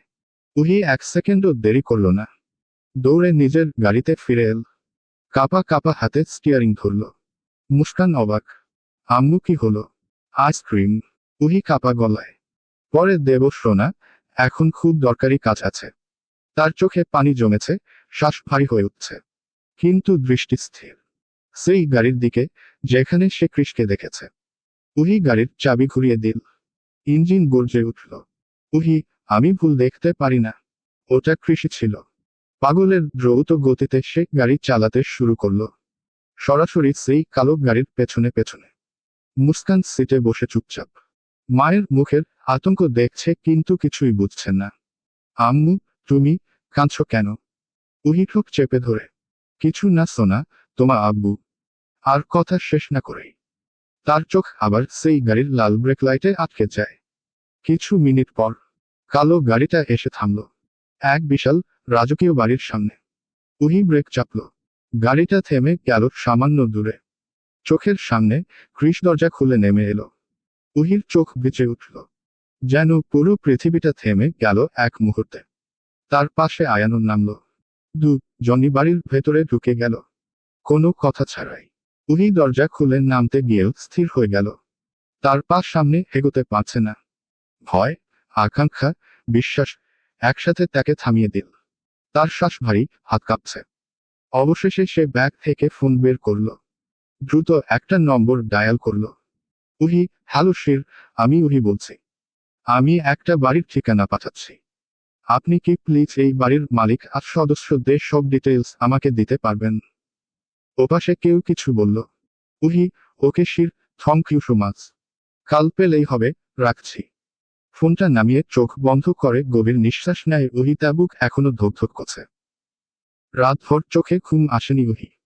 ক্রিশকে সামনে দেখাবো থেকে তার বুকের ভেতর কাঁপছে। মুস্কান তখনও ঘুমাচ্ছে। উহি নিঃশব্দে বেরিয়ে এল ড্রয়িং রুমে। কিছুক্ষণ পর ডোরবেল বেজে উঠল। দরজা খুলতেই দেখা গেল সামনে দাঁড়িয়ে একজন পুলিশ অফিসার। স্যুট পরা, মুখে গম্ভীর ভাব। তিনি সেই ব্যক্তি যাকে উহি গতরাতে ফোন করেছিল। Inspector, good morning, Ruhi. আপনার বলা ঠিকানার তথ্য আমি বের করেছি। উহি থম মেরে দাঁড়িয়ে গেল। তার হাত কাঁপতে লাগলো অজান্তেই। উহি নরম গলায়, প্লিজ বসুন। ইন্সপেক্টর ফাইল খুলে পড়তে শুরু করলেন। ইন্সপেক্টর, যাকে আপনি ক্রিশ খান ভাবছেন, তিনি ক্রিশ আহমেদ সিদ্দিকী। বিদেশে ছিলেন, কয়েক মাস আগে ফিরেছেন। তার বাবা মা দুজনেই মারা গেছেন। তাকে বড় করেছেন তার ফুফু। উহির নিঃশ্বাস আটকে গেল। ইন্সপেক্টর আরও বললেন, ওই বাড়িটি তার ফুফু নয়, তবে ক্রিশের ফুফু ফুফা আর তাদের একমায় মেয়ে সবাই একসাথে থাকেন। উহি নির্বাক হয়ে শোনো, চোখের পাতা পর্যন্ত নড়ছে না। উহি, কিন্তু যদি তিনি আলাদা মানুষ হন, তাহলে আমার কৃষির মতো একেবারে হুবহু দেখতে হলো কিভাবে? তার কণ্ঠে কষ্ট, সন্দেহ, আশা সব মিশে আছে। ইন্সপেক্টর একটা দীর্ঘশ্বাস ফেললেন। ইন্সপেক্টর, এটা সত্যিই অবাক করার বিষয়। কিন্তু তার পরিচয় পত্র, রেকর্ড সবই বলে তিনি ক্রিশ আহমেদ সিদ্দিকী। আর যদি তিনি আপনার স্বামী হতেন, তাহলে কি এতদিন পরে তিনি আপনার কাছে ফিরতেন না? উহি মাথা নিচু করল। চোখের কোণ ভিজে উঠল। উহি নিজেকে বুঝিয়ে বলা ভঙ্গিতে, হয়তো হয়তো তিনি সত্যিই আমার ক্রিশ নয়। ইন্সপেক্টর চুপ করে তার মুখের দিকে তাকিয়ে রইলেন। ইন্সপেক্টর, আমার দেওয়া তথ্য পুরোপুরি সঠিক। এবং আমার মনে হয় কোনো ভুল বোঝাবুঝি না তৈরিকাই ভালো। উহি ধীরে মাথা নাড়ল। কিন্তু হৃদয়ের ভেতরে হাজারটা প্রশ্ন এখনো জ্বলছে। উহি চোখ মুছে, ধন্যবাদ শির, আমাকে এত বড় সত্যটা জানানোর জন্য। ইন্সপেক্টর সম্মানের সঙ্গে মাথা নত করে চলে গেলেন। দরজা বন্ধ করে উহি সোফায় বসে পড়ল। চোখ বেয়ে পানি পড়তে লাগল। তার হৃদয়ে চিৎকার করে বলছে, ওই মানুষটা আমার ক্রিশ। কিন্তু প্রমাণ, পরিচয় সবই বলছে তিনি অন্য কেউ। উহি চোখ বন্ধ করে ফিসফিস করল, ক্রিশ কোথায় আপনি? উহি ওয়াশরুম থেকে বের হয়ে মুখ মুছতে মুছতে চোখ তুলে বিছানার দিকে তাকালো। ফাঁকা বিছানা, মুস্কান কোথাও নেই। উহি প্রথমে ভাবে হয়তো রান্নাঘরে গেছে, কিন্তু আশঙ্কা বুকের ভিতর কাঁপুনি ধরায়। উহি ডাকতে শুরুকে, মুস্কান, মুস্কান, কোথায় গেলে সোনা? কোনো উত্তর নেই। রুম থেকে বেরিয়ে উহি পুরো বাড়ি তন্ন তন্নকে খোঁজে। ডাইনিং, স্টাডি, বেলকনি, এমনকি সোফার পেছনেও। মুস্কান কোথাও নেই। উহি নিঃশ্বাস দ্রুততর হতে থাকে। হাত পা কাঁপতে শুরু করল। না না, এভাবে হঠাৎ কোথাও যাবে মেয়েটা? সে দৌড়ে নিচে নেমে গেল, মেইন গেটের কাছে দাঁড়ানো সিকিউরিটি গার্ডের দিকে। উহি হাঁপাতে হাঁপাতে, আঙ্কেল, মুস্কানকে দেখেছেন? কোথায় গেল আমার মেয়ে? গার্ড শান্ত গলায় উত্তর দিল, জি ম্যাডাম, মুস্কান তো একটু আগেই বাইরে গেছেন। উহি অবাক, শ্বাস বন্ধ হয়ে আসছে। কার সাথে? কার সাথে গেল? গার্ড একটু ভাবল, এক ভদ্রলোকের সাথে। কালো রঙের বড় গাড়ি। মনে হলো মুস্কান চিনত তাকে। উহি এর কান শোনা বন্ধ হয়ে গেল। হঠাৎই তার মাথা ভারী হয়ে উঠল। কালো গাড়ি, তার বুক ভেঙে যাওয়ার মতো বেদনা আর ভয় একসাথে আঘাত করল। সে আর কিছু জিজ্ঞেস না করে গেটের বাইরে ছুটে গেল। নির্বাক কান্না চোখে ভেসে উঠছে। রাস্তার ওপরে চোখের সামনে সব ঝাপসা হয়ে যাচ্ছে, কিন্তু খুঁজতে থামছে না। মুস্কান, সোনা আমা কোথায় তুই? দৌড়াতে দৌড়াতে পাগলের মতো চারপাশ তাকিয়ে হঠাৎ একটি গাড়ি এসে তার সামনে থামল। ব্রেকের শব্দে উহি থমকে দাঁড়ায়। চোখ বড় হয়ে গেল। তার দিকেই মুখ করে। গাড়ির দরজা ধীরে খুলে গেল। গাড়ি থামার শব্দে চারপাশের লোকজন এক মুহূর্ত তাকিয়েই ফের ব্যস্ত হয়ে পড়ে। বড় শহর, কাউকে দেখার সময় কারণেই। কিন্তু রুহির চোখ আটকে আছে শুধু একজনের উপর। গাড়ির দরজা খুলে ধীরে ধীরে নামে ক্রিস। কালো শার্টের উপরের 2 বোতাম খোলা। সে একটু মাথা ঝাঁকায়। আলোছায় তার বুকের পেশিগুলো ঝলকে ওঠে। চুল ঠিক করতে করতে এগিয়ে এসে হালকা বাঁকা হাসি ফেলে ক্রিস। ক্রিস, কেমন আছো হানি? চলো, গাড়িতে বসো। একটু বিয়ে করবো আকি। রুহির গলা শুকিয়ে যায়। একই মানুষ, একই ভয়েস, একই স্টাইল, কি কে আলাদা হতে পারে? এক মুহূর্তের জন্য বুকটা কেঁপে ওঠে। কিন্তু সাথে সাথেই পুলিশের কথা মনে পড়ে যায়। রুহি মনে মনে ভাবে, একে দেখে দুর্বল হোস না রুহি, এই লোকটা আসল কৃষ্ণা। চোখ শুরু করে দৃঢ় গলায় রুহি বলে, মানে কি? আমি আপনাকে কেন বিয়ে করব? সে ঘুরে হাঁটতে শুরু করে। কিন্তু ক্রিস শান্ত ভঙ্গিতে এগিয়ে এসে তার কবজি শক্ত করে ধরে ঝট করে ঘুরিয়ে আনে নিজের দিকে। সেই মুহূর্তে জনের বুক থেকে যায়। দমের তীব্রতা ছুঁয়ে যায় একে অপরকে। ক্রিস ফিস ফিস, আর শুধু বিয়ে না, হালকা করে বাসরও করব। রুহি শিউরে ওঠে, চোখে বিদ্যুতের মতো রাগ। রুহি, দেখুন। ক্রিস এক চুলও নড়ে না, বরং মুহি কোমরে হাত দিয়ে কাছে টেনে নেয়, ঘুরিয়ে গাড়ির দিকে নিতে নিতে বলে, নটি। হ্যাঁ, সব দেখব বিয়ে পো। রুহি শেষ চেষ্টা করে বলে ওঠে, আমি আপনাকে বিয়ে করব না, কখনোই না। ক্রিস ঠান্ডা চোখে তাকে হাসি চেপে বলে, তুই করবি না? তোর 14 গোষ্ঠী করবে। কথা শেষ না হতেই সে রুহি কোমর ধরে এক ধাক্কায় গাড়ির ভিতর ফেলে বসায়। দরজা ধাক্কা দিয়ে বন্ধকে। রুহি শ্বাস নেবার আগেই শুনতে পায় চকলেটের মোড় ছিঁড়ে ফেলার শব্দ। পিছনে তাকিয়ে রুহি চমকে ওঠে। মুস্কান আরামে বসে আছে, পা দোলাতে দোলাতে চকলেট খাচ্ছে। তার পাশেই একজন বসে আছে, আয়ান, মুখে দুষ্টু হাসি নিয়ে। মুস্কান চওড়া হাসিতে দিয়ে বলে, আম্মু, আব্বুকে তাতাতা বিতে করো। আমি খুতো এতটাই ট্যাব। ব্যস্ত শহরের ভিড়, হর্নের শব্দ, মানুষের দৌড়ে চারদিক সরগরম। সূর্যের আলো কাঁচ ভেদ করে গাড়ির ভেতরে পড়ছে। আলো পড়তেই রুহির মুখটা আরো ফর্সা, আরো তীক্ষ্ণ মনে হয়। রুহি সিটে সোজা হয়ে বসে আছে, চোখে স্পষ্ট অস্বস্তি। ক্রিস ধীরে ধীরে রেজিস্ট্রি পেপার আর কলমটা রুহির সামনে বাড়িয়ে দেয় এবং শান্ত অথচ শক্ত কণ্ঠে বলে, সাইন কো। রুহির বুক ধুকপুক করছে, কণ্ঠটা কেঁপে যায়। আমি আপনাকে বিয়ে করব না। রুহির মুখের প্রতিটি শব্দ যেন ছুরি হয়ে ক্রিসের হৃদয়ে আঘাত করল। কিন্তু তাকে ভাঙতে পারল না। ক্রিস ঠোঁটে সামান্য বাঁকা হাসি তুলে রুহির দিকে আরো একটু এগিয়ে আসে। রুহির সিটের সাথে নিজের শরীর প্রায় ছুঁই ছুঁই। ওদিকে পিছনের সিটে আয়ান তাকিয়ে আছে সন্দেহের চোখে। ক্রিসের এই অতিরিক্ত ঘনিষ্ঠতা দেখে তা মনে হচ্ছে ক্রিস কিছু একটা কবে। হঠাৎ সে ঝট করে মুস্কানের চোখ হাত দিয়ে চেপে ধরে। পচা লো তো ছাড়ো, আমি আম্মু আব্বু অমান্ত দেখব। মুস্কান চেঁচিয়ে ওঠে। আয়ান অবাক হয়ে বলে, এত পুই ক্রিসের ডিএনএ প্রমাণ দিচ্ছে তবে কি? গাড়ির ভেতরের উত্তেজনা শ্বাসরুদ্ধকর হয়ে উঠেছে। রুহির চোখে রাগ আর ভয়ের মিশ্রণ। তবুও সেই চোখে একটা লুকানো টান আছে যা সে নিজেই অস্বীকার করতে পারছে না। কান সামনে মানুষটাকে তা বাবা নিজে ক্রিস মনে হচ্ছে। ক্রিস আরও একটু ঝুঁকে আসে। জনের মাঝে দূরত্ব আর নেই বললেই চলে। রুহির হৃদয় ফিসফিস করে। এরকম ভাবে তো তা ক্রিস তাকে দেখত না, এই দৃষ্টি সে ভুলতে পায়নি, এই দৃষ্টি সে খুব ভালো চেনে। ক্রিস তা নিঃশ্বাস রুহির ঠোঁটে লাগিয়ে বলে, সাইন কো বাটারফ্লাই, ফাস্ট। কথা শেষ হতেই রুহি তীব্র রাগে ক্রিসে কলার চেপে ধরে। আমি মেয়ে গেলেও সাইন কব না। ক্রিসে চোখ পড়ে রুহির গোলাপি নরম ঠোঁটের দিকে নিজের নিয়ন্ত্রণ হারিয়ে ফেলে সে।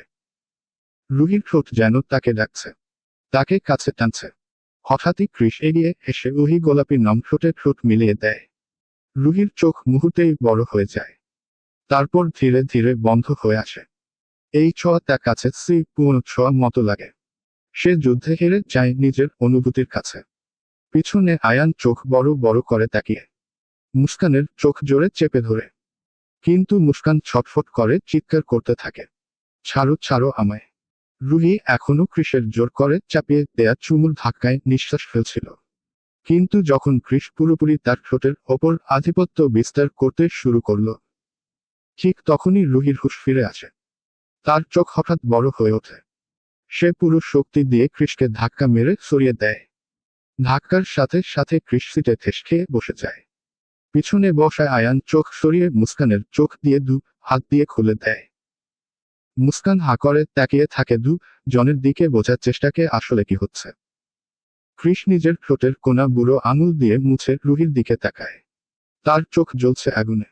রুহির আগে লজ্জায় অস্বস্তিতে একটা থাপ্পড় মুখ কৃষে গালে। এক মুহূর্ত নিস্তব্ধতা। গাড়ির ভেতরের বাতাস জমাট বাঁধে। কৃষে চল শক্ত হয়ে যায়। সে এক ছটকায় রুহির চুল মুঠি শক্ত করে ধরে ফেলে। ব্যথায় রুহির নিঃশ্বাস আটকে আসে। কৃষ আমার ধৈর্যের পরীক্ষা নিস না। তার গলা শান্ত, আর সেই শান্ততাই সবচেয়ে ভয়ের।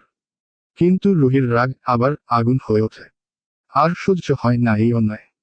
সে কৃষের মুখে থুতু ছুঁড়ে দিয়ে বলে, মিস্টার কৃষ আহমেদ সিদ্দিকী, আপনি বর্ষর ভুল করছেন। আমি একজন আইনজীবী। আপনার বিরুদ্ধে হারাসমেন্ট এর মামলা করে 2 মিনিটের মধ্যে আপনাকে লকআপে ক্ষমতা আমার আছে। কৃষ রুহির ওড়না টেনে নিজের গাল মুছে হাসে।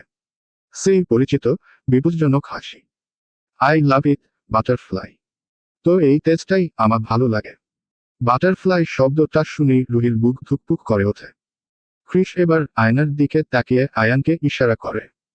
আয়ান সাথে সাথেই সিটের নিচ থেকে বন্দুক বের করে মুস্কানের মাথায় ঠেকিয়ে ধরে। মুস্কান ভয়ে জমে বরফ। তার ছোট্ট দেহটা কাঁপতে কাঁপতে কেঁদে ওঠে। আম্মু! রুহি চিৎকার করে ওঠে। কি করছেন কি?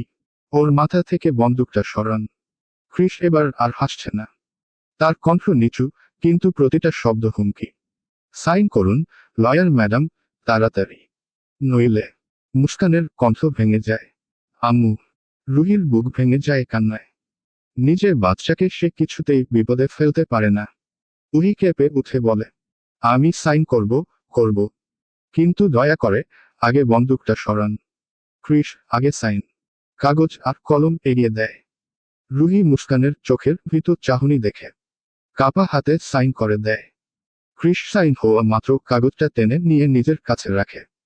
হাসির রেখা আবার তার ঠোঁটে। মুস্কান হঠাৎ উচ্ছ্বাসে খিলখিল করে ওঠে। ইয়া! আম্মু আব্বুর বিয়ে হয়ে গেছে বলেই আনন্দে কৃষের সাথে হাই ফাইভ করে। রুহি হতবাক হয়ে জনের দিকে তাকায়। রুহি ধাক্কা দিয়ে আলাদা হয় কৃষে থেকে। হাঁপাতে হাঁপাতে বলে, এইসব কি? মুস্কান, তুমি যাকে তোমার আব্বু ভাবছ, সে আসলে তোমার আব্বু নয়। মুখোশধারী একজন মানুষ। মুস্কান ভ্রু কুঁচকে তাকায় আয়ানের দিকে। আর হঠাৎ খিলখিল করে হেসে উঠে বলে, এবার আমার আম্মু আব্বুর বাতর হবে। আয়ান চোখ বড় বড়। এটা বাচ্চা নাকি চৌবাচ্চা? রুহির রাগে ফেটে পড়ে দরজার হ্যান্ডলে হাত দেয়। মুস্কান গাড়ি দিয়ে নামো, আমরা বাড়ি যাব। কৃষ সঙ্গে সঙ্গে তার হাত শক্ত করে ধরে। কোথায় যাচ্ছ বউ? আমাদের মেয়ে কি বলল শুনলে না? আজ আমাদের বাসর। রুহি দাঁতে দাঁত চেপে, জাস্ট শাট আপ। নিজের সীমায় থাকুন নইলে। কৃষ আরও কাছে এসে তার মুখে গরম নিঃশ্বাস ছুড়ে দেয়। চোখে বিপজ্জনক আগুন। বাটারফ্লাই, তুই যদি লেবু হোস, তাহলে আমি জুসা। লেবু চেপে কিভাবে রস বের করতে হয় খুব ভালো কে জানা আছে আমার। কৃষে নিঃশ্বাসের স্পর্শে রুহির দম বন্ধ আসে। তার শরীর কাঁপছে রাগে না অন্য কিছুর টানে, সে নিজেও জানে না। কৃষ আয়ানের দিকে তাকিয়ে বলে, আয়ান, মুসুকে নিয়ে বাড়ি যা। আমার বাসর হয়ে গেলে ফোন দেব। রুহি চেঁচিয়ে ওঠে, কি হচ্ছে কি? আপনি কিন্তু নিজের সীমা অতিক্রম করছেন। মুস্কান, তুমি কোথাও যাবে না। কিন্তু মুস্কান যেন আগে থেকেই সব জানে। হাসতে হাসতে আয়ানের হাত ধরে দরজা খুলে নেমে যায়। রুহি নামবে ঠিক তখনই কৃষ তার কোমর জড়িয়ে টেনে নিজের কোলে বসায়। এত শক্ত খেতে যে রুহির নড়াচড়া করার ক্ষমতাই নেই। কৃষ হাসটি সে রুহি কানে ফিসফিসকে বলে, লাফাস না, আমি কন্ট্রোল হারিয়ে ফেললে কিন্তু। গাড়িতেই শুরু করে দেব। রুহির চোখ জ্বলে ওঠে। কুত্তা! ছাড় আমাকে। কে তুই? কৃষ ঠোঁটে এক ফোঁটা শয়তানি হাসি ফুটিয়ে বলে, তোর হাজবেন্ড রে কুত্তি। এক মুহূর্তের মধ্যে কৃষ গাড়ি স্টার্ট দেয়। গাড়ি দ্রুত গতিতে রাস্তায় ছুটে যায়। গাড়ির স্পিড আর কৃষের স্পর্শ দুটোই রুহির শ্বাস কাঁপিয়ে দিচ্ছে। রুহি গাড়ির জানলার দিকে তাকিয়ে কাঁপা কণ্ঠে বলে, গাড়ি থামান, আমি নামবো। কৃষ এক চোখ রাস্তায়, এক চোখ রুহির মুখে। আরেকবার নামার কথা বল। রুহি, এত কিসে অধিকার আপনার? কৃষ হঠাৎ ব্রেক মেরে গাড়ি থামায়। গাড়িটার সামনে ঝাঁকুনি খায়। রুহির শরীরটা ঝুঁকে সামনে পড়তেই কৃষ তার কোমর ধরে টেনে নিজের গায়ে চেপে বসায়। রুহি ধাক্কা দিয়ে দূরে যেতে চাইলে কৃষ তার হাত কবজি ধরে উপরে তুলে ফেলে সিটের সাথে আটকিয়ে দেয়। এবার পালাতে চাইলে আমি এমন কিছু করব যা তুমি সহ্য করতে পাবে না। কৃষের মুখ এত কাছে যে দুজনে নিঃশ্বাস মিলেমিশে যায়। রুহির রাগে চোখে চোখে আগুন ছুড়ে বলে, দূর হন। কৃষের আঙুল রুহির চিবুকের নিচে ধীরে ধীরে ঠেলে মুখটা নিজের দিকে তোলে। কৃষ তোমা হাঁটুবিটি বলে দিচ্ছে, তুমি কি চাও? তার আঙুল এবার নেমে আসে রুহির গলার উপর। রুহির ঠোঁট কাঁপছে, সে চিৎকার করতে চাইলেও শব্দ বের হয় না। কৃষ তার কানে ঝুঁকে নিচু গলায় বলে, একটা সুযোগ দাও, পুরো দুনিয়া ভুলিয়ে দেব। রুহি বুকের ভেতর তোলপাড়, শ্বাস দ্রুত, কিন্তু মুখে জেদ। আপনি স্বপ্ন দেখছেন। কৃষ হাসল, ঠিক শিকারীর মতো। সে আবার রুহির ঠোঁট চেপে ধরে, এবার আগের তুলনায় আরো গভীর, আরো দাবিদার, আরো পাগল করা।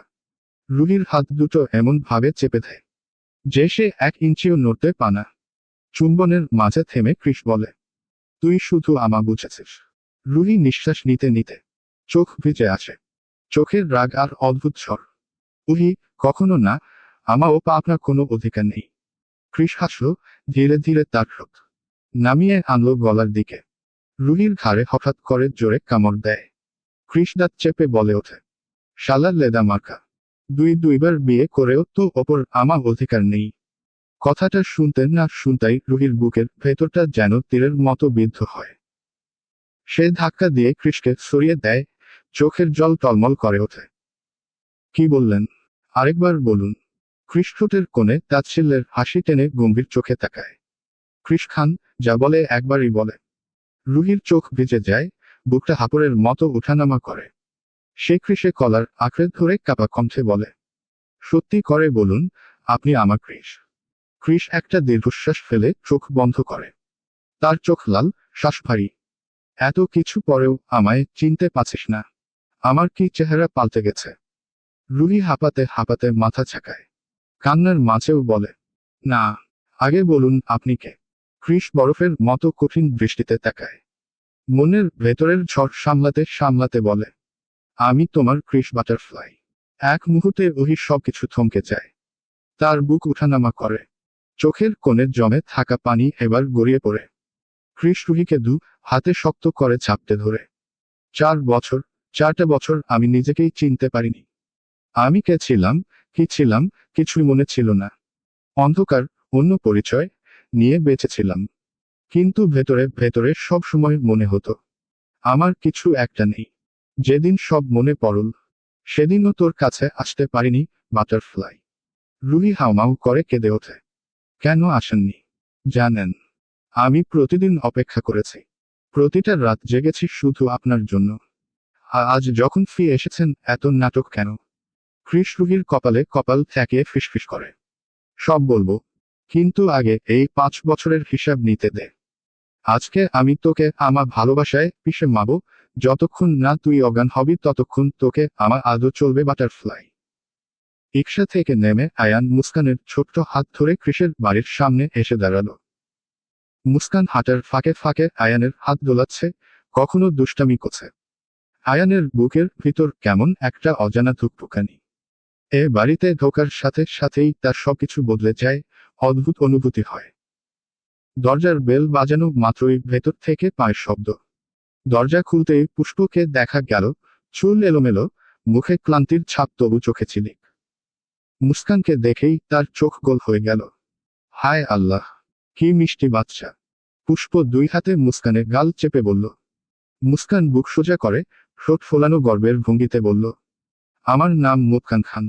তার কথা শুনে পুষ্পের গালের টোল যেন আরো গভীর হয়ে উঠল হাসির ঢেউয়ে। আয়ান কাশল, ফুফু আর ফুফা কোথায়? ওনা বাড়িতে নেই। পুষ্প মাথা নাড়িয়ে বলে, না, আজ নানা বাড়ি গেছে, কাল ফিরবে। আয়ানের মুখে স্বস্তির ছাপ। উফ, বাঁচলাম। তারপর মুস্কানের দিকে তাকিয়ে বলে, ঠিক আছে, তুমি এই আপুর সঙ্গে থাকো, আমি একটু কাজ সেরে আসছি। কথা শেষ হলো না। মুস্কান মুখ ভার করে আয়ানের হাত শক্ত করে ধরে বলে, পচা লতো, আমাকে ছেড়ে কোথাও যেতে পারবা না। আমার আব্বু বলে দিতে তোমার সাথে থাকতে। পুষ্প মুখ থেকে হো হো করে হাসতে লাগলো। আয়ান মুস্কানে হাসি দেখে মুগ্ধ হয়ে ফিসফিস করে, এভাবে হাসিস না, হৃদয়ে লাগে তো। তার হাসি দেখে আয়ানের মনে হয় সে হাসলেই পৃথিবীটা সুন্দর হয়। হাসতে হাসতেই সে মুস্কানকে কোলে তুলে নিল। মুস্কানও আদুরে ভঙ্গিতে পুষ্পের গলা জড়িয়ে ধরল। পুষ্পের চোখে চিলিক। একদম ঠিক বলেছ, তুমি তো মিষ্টির হাড়ি, বলে আলতো করে গালে চুমু দিল। আয়ানের ভেতরটা কেমন যেন হিংসায় মোচড় খেল। সে ধপ করে এগিয়ে এসে পুষ্পের কোলে থাকা মুস্কানকে নিজের হাতে টেনে নিল। থাক, আমি ওকে দেখব। চলো, ভিতরে চলো। ক্রিস গাড়ি চালাচ্ছে, এক হাত স্টিয়ারিং, আরেক হাত উহির কোমর জড়িয়ে। উহি দু হাত দিয়ে ক্রিসের গলা আঁকড়ে আছে, যেন পুরো পৃথিবীটা উল্টে গেলেও এই মানুষটাকে সে ছাড়বে না। হঠাৎই উহি মুখটা আরো কাছে আনে। ক্রিস কিছু বলার আগেই তার শ্বাস গরম হয়ে মেশে ক্রিসের গলায় একটা জো কামড় দেয়। ক্রিসের শরীর কেঁপে ওঠে, স্টিয়ারিং এর মুঠি শক্ত হয়ে যায়। ক্রিস চোখ সোজা রাস্তায় রেখে, কি হচ্ছে বাটারফ্লাই? সকাল থেকে কিছু খাসনি নাকি? ক্রিস চুপচাপ তার বুকের কাছে মুখ লুকিয়ে, খিদে পেয়েছে, তাই তো আপনাকেই খাচ্ছি। ক্রিস ঠোঁটে দুষ্টু হাসি খেলে যায়। সে খুব আস্তে উহির চিবুকটা তুলে তার চোখের দিকে তাকায়। ক্রিস, আসল জিনিসটা তো আরো নিচে আছে। খেতে চাইলে আমি মানা করব না। ক্রিস লজ্জায় লাল হয়ে ক্রিসের বুকে মুঠি চালায়, কিন্তু চোখে সেই অভিমানী আদর, যা না বলেও সব বলে দেয়। উহি হঠাৎ ধীরে ধীরে ক্রিসের শার্টের বাটন খুলতে শুরু করে, ক্রিসে গলায় মুখ রাখে। বুক জুড়ে নরম নরম চুমুর স্পর্শ ছড়িয়ে দেয়। ক্রিস শ্বাস নিতে ভুলে যায় মুহূর্তের জন্য। তার আঙ্গুলগুলো উহির কোমরে আরো শক্ত করে জড়িয়ে ধরে। ক্রিস কাপা গলায়, আস্তে, একটু সহ্য কো বাটারফ্লাই। হোটেলে পৌঁছতে দে, তোকে আদে বিয়ে দেব। কিন্তু উহি তার কথা শোনার অবস্থায় নেই আর।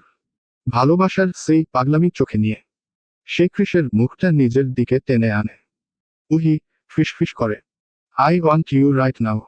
ক্রিস গভীর নিঃশ্বাস ফেলে, তার ভেতরের সব নিয়ন্ত্রণ যেন গলে পানি হয়ে যায়। গাড়ির রাস্তা চিরে এগিয়ে যায়, কিন্তু ভেতরে তাদের নিঃশ্বাসী গাড়ি বন্ধ, জানালাগুলো কুয়াশায় ঢেকে দিচ্ছে। ক্রিসে এক হাত সবসময়ই স্টিয়ারিং ধরে, কিন্তু আরেক হাতটা ধীরে ধীরে উহির পিঠ বেয়ে উপরে ওঠে। তার চুলগুলো আঙুলে জড়িয়ে উহিকে টেনে আনে আরো কাছে।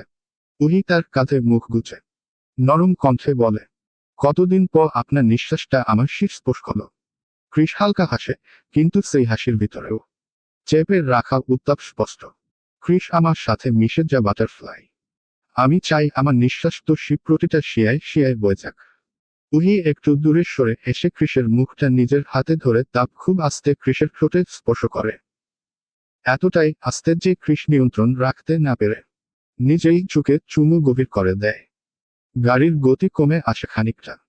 চুমুর মাঝে ক্রিসের শ্বাস ভারী হয়ে ওঠে, কিন্তু হাত স্টিয়ারিং ছাড়ে না, চোখ সামনে আস্থায়। উহি আঙুলগুলো ক্রিসের গলার পাশ বেয়ে নামতে থাকে। তার হৃদস্পন্দন ঠিক কত জোরে ধুকপুক করছে সবকিছু স্পষ্ট শোনা যায়। উহি, আমি আর অপেক্ষা করতে পারছি না। ক্রিস তার কপালে ঠোঁট ছোঁয়। রাস্তা দেখে আর এক ঝলকে উহির চোখেও তাকায়। ক্রিস নিচু ও ভারী গলায়, আর কয়েক মিনিট, তারপর তোকে এক সেকেন্ডের জন্যও না ছাড়ব না। রুহি ধীরে ধীরে নিজেকে উন্মোচন করে ক্রিসের আরো কাছে আসে। ক্রিস এক হাতে স্টিয়ারিং ধরে, অন্য হাত দিয়ে রুহির কোম শক্ত কেঁথে। কিন্তু সে গাড়ি থামায় না, কারণ যত তাড়াতাড়ি হোটেলে পৌঁছানো যায় ততই ভালো, নইলে সে নিজেকে আর ধরে রাখতে পারবে না। ক্রিস বাটারফ্লাই, এমনটা করিস না, হোটেলে পৌঁছায় আগে, তারপর আমি নিজেই তোর সব খুলে দেব। কথাগুলো বলতেই রুহি তার ঠোঁটে আঙুল রেখে ফিসফিস করে, সসস, আপনি শুধু ড্রাইভ করুন। ক্রিস মুচকি হাসে, নিচু স্বরে বলে, হোটেলে যেতে যেতে একটা ম্যাচ হবে। রুহি চোখ টিপে জবাব দেয়, শিওর। রুহি ধীরে ধীরে ক্রিসের ওপর নিজের অবস্থান ঠিক করে বসে। ক্রিসের একটি হাত শক্ত করে রুহির কোমর জড়িয়ে ধরে, আর রুহি ক্রিসের বুক জুড়ে ভালোবাসার চুম্বনে ভরিয়ে দেয়। ক্রিসের চোখ বুজে আসে, কিন্তু সামনের রাস্তা থেকে চোখ সরায় না। হঠাৎই জনের মাঝে শুরু হয়ে যায় এক বন্য আকর্ষণের খেলা। চলন্ত গাড়ির ভেতর দুটো মানুষ, দুজনের পাগলামি থামার নয়। রুহির চুলগুলো কৃষের মুখ ছুঁয়ে যাচ্ছে বারবার। তার উষ্ণ নিঃশ্বাস বুকের ওপর পড়তেই কৃষের শরীরের প্রতিটা স্নায়ু যেন বিদ্যুতে চমকে উঠছে। রুহি নরম কণ্ঠে বলে, শুধু আমায় অনুভব করুন। কৃষের গলা শুকিয়ে আসে, কিন্তু তার কণ্ঠে সেই চিরচেনা রাফনেস।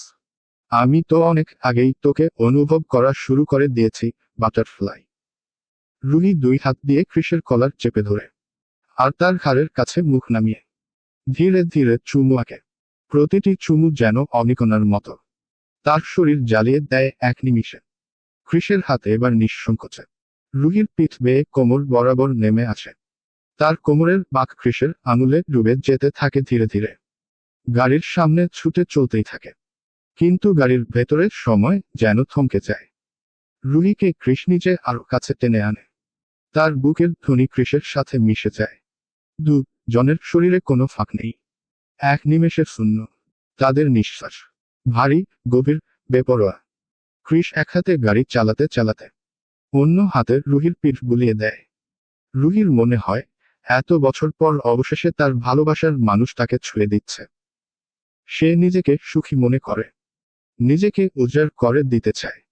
কৃষও চায় তার বাটারফ্লাই শুধু তারই হোক, সারা জীবনের জন্য। কৃষ রুহির কানের কাছে ঠোঁট ছুঁয়ে গরম শ্বাসে বলে, বাটারফ্লাই, জুতোটা খুলে কি আদর করতে অসুবিধা হচ্ছে? রুহি হাঁপাতে হাঁপাতে বলে, আমি খুলছি, আপনি বড় হয়ে আমার পায়ে হাত দেবেন। কৃষ হাসকি স্বরে বলে, এত গভীরে গভীরে হাত দিচ্ছি, সেখানে পা কি জিনিস? সে নিচু হয়ে এক হাতেই রুহির 2 জুতো খুলে ফেলে। আর ঠিক সেই মুহূর্তে গাড়ির ভেতর নিঃশ্বাস আর অনুভূতির ঝড় আরো প্রবল হয়ে ওঠে। চোখে চোখে আগুন, শরীরে শরীরের কম্পন, এবং এক চিলতে থামাহীন প্রেমিক প্রেমিকা পাগলামি চলতে থাকে, থামে না। মুস্কানকে আজ বেশ উচ্ছ্বাসিত দেখাচ্ছে। তার মনে আজ যেন দুষ্টুমি আর উচ্ছ্বাসের বন্যা। সে ঠিক কেছে কানামাছি খেলবে। আর তার সাথে পুষ্প আয়ানকেও নিয়েছে। পুষ্প প্রথমে একটু দ্বিধায় ছিল, কিন্তু মুস্কানের টানেই সে রাজি হয়ে গেল। আর আয়ান, সে মুখ বাঁকিয়ে বলেছিল, এইসব বাচ্চাদের খেলা আমি খেলি না। কিন্তু শেষ পর্যন্ত মুস্কানের জেদের কাছে কঠোরতা তার হেরে গেল। হার মানতেই হলো তাকে। মুস্কান চোখের সামনে রুমাল বেঁধে নিল, ঠোঁটে চওড়া হাসি। গুনি তাহলে, 1, 2, 3, 4, র। একেই বলে আতঙ্ক আর উত্তেজনার দৌড়। পুষ্পের হাতে সময় নেই। তার প্রথম চিন্তা লুকানোর জন্য পারফেক্ট জায়গা। তার পা দুটো হাওয়ার গতিতে ছুটছে। আর আয়ানও বাধ্য সঙ্গের মানুষ হয়ে পুষ্পে পিছন পিছন দৌড়ায়। পুষ্পের চোখ চকচক করে উঠল কৃষের রুম দেখে। অল্প আলোয় ভরা সেই ঘরে ঢুকেই তা চোখে বড় লম্বা, বিশাল, ভারী আলমারি দিকে। এক মুহূর্ত না ভেবেই দরজা খুলে ঢুকে গেল ভেতরে। কিন্তু দরজা বন্ধ হওয়ার আগেই ধপ করে আয়ানও ঢুকে পড়ল তার পেছনেই। দুজনে ভেতরে গাদাগাদি। তারপর টিক টিক করে দরজাটি বন্ধ হয়ে গেল। আলমারি যত বড়ই হোক, দুজনের এত কাছে এসে দাঁড়ানোটা পুষ্পের বুক ধরফর করতে শুরু হয়। আয়ানের নিঃশ্বাস যেন একদম তার গাল ছুঁয়ে যাচ্ছে। আলো কম, সেই অন্ধকারে আয়ানের চোখ দুটো একটা গভীর, অচেনা টান নিয়ে পুষ্পর চোখে গিয়ে আটকে রইল। বাইরে নীরবতা, ভেতরে হৃদস্পন্দনের ঢেউ। পুষ্প একটু সরতে যেতেই আয়ানের বুকে কাঁটা লেগে গেল। শরীরের ভেতর অদ্ভুত একটা কাঁপুনি ছড়িয়ে পড়ল দুজনেরই। ঠিক তখনই মুস্কানের চিৎকার, কোথায় তোমরা? হোম, পচা লোক, মিষ্টি আপু, তোমাদের গন্ধ পাচ্ছি আমি। তার খুনসুটি ভরা গলার আওয়াজ শুনে পুষ্প ঠোঁট কামড়ে হেসে ফেলল।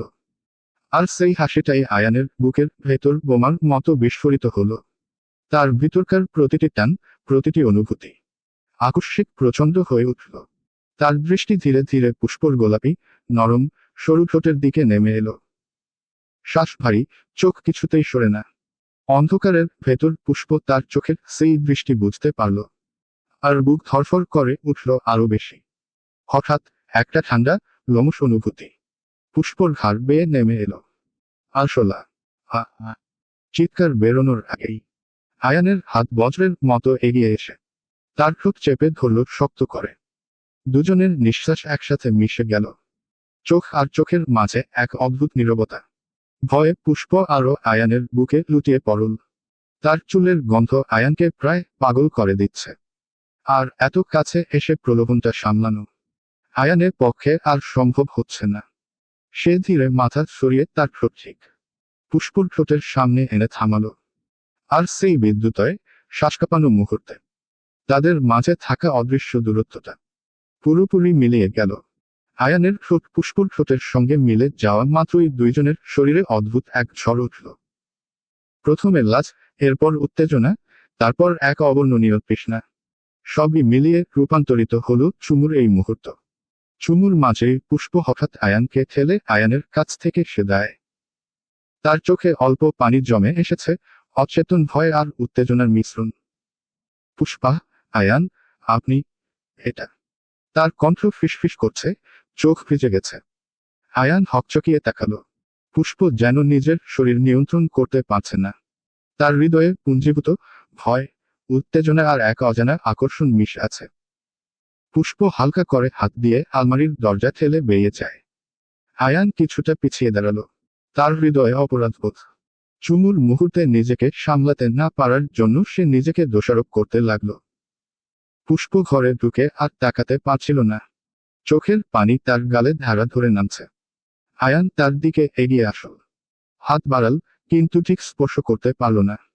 পুষ্প এক মুহূর্তের মধ্যে দৌড়ে নিজে ওমের দিকে চলে যায়।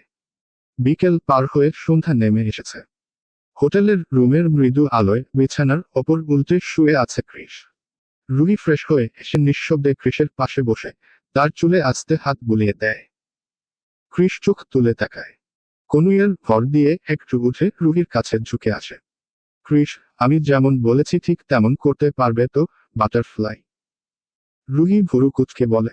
মি ক্রিস খান, আপনি ভুলে যাচ্ছেন, আপনার বউ কিন্তু একজন লয়ার, এইসব আমার বোঝকা কাজ।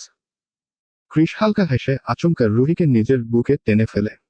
রুহি হাসতে হাসতে ক্রিসের ওপরে পড়ে যায়, হৃদস্পন্দন জনেরই মিশে যায় একসাথে। ক্রিস, হ্যাঁ, আমার লেদা মাকা লয়ার বউ। রুহি চোখ পাকিয়ে, আপনি কিন্তু আমার মজা পাচ্ছেন। ক্রিস তার নাকে চিমটি কেটে ফিসফিস করে। তোমাকে দেখে একটা গান করতে খুব ইচ্ছে করছে, বাটারফ্লাই। রুহি তার বুকের মাঝে নাক ঘষে মিষ্টি গলায় বলে। গান, শুনি। ক্রিস ধীরে রুহিকে বিছানায় শুয়ে তার উপর ঝুঁকে গলা কাছে মুখ গুজে হাসকি সে গান ধরল। রাব টেরা মাস্তানা, পেয়ার মিরা দিওয়ানা, ভুল কই হুমসানা এই চোচায়। ক্রিসের কণ্ঠে গান শুনে রুহির মুখে শিশুসুলভ খিলখিল হাসি ছড়িয়ে পড়ে। হাসতে হাসতে সে হাত বাড়িয়ে লাইট বন্ধ করে দেয়। রুমটা অন্ধকারে ডুবে যায়। শুধু জানার নিঃশ্বাসের উষ্ণতা। অন্ধকারে ক্রিস আরো কাছে আসে, ওহি ঠোঁটের ফাঁকে ঠোঁট ছুঁয়ে বলে। ক্রিস, মুড আসছে, বাটারফ্লাই, আর ইউ রেডি? রুহি তার গলা জড়িয়ে ধরে অল্প কাপা কণ্ঠে গেয়ে ওঠে। বাতিয়ান বাজাডো, থোদি এসআই পিলাডো, অ্যান্থারো মাইন জোয়াওগা। গানটা শেষ করার আগেই ক্রিস তার কথা চুপ করিয়ে দেয়। রুহির ঠোঁটে নিজের ঠোঁট আলতো ছুঁয়ে নিঃশব্দে, নিঃশ্বাসে সবটা প্রেমে ভরে দেয়। আবারও উত্তেজনার ঢেউ বয়ে চাই ক্রিসের শরীরে। ক্রিসের প্রতিটা শ্বাস, প্রতিটা ছোঁয়া ওহিকে আরো অস্থির করে তোলে।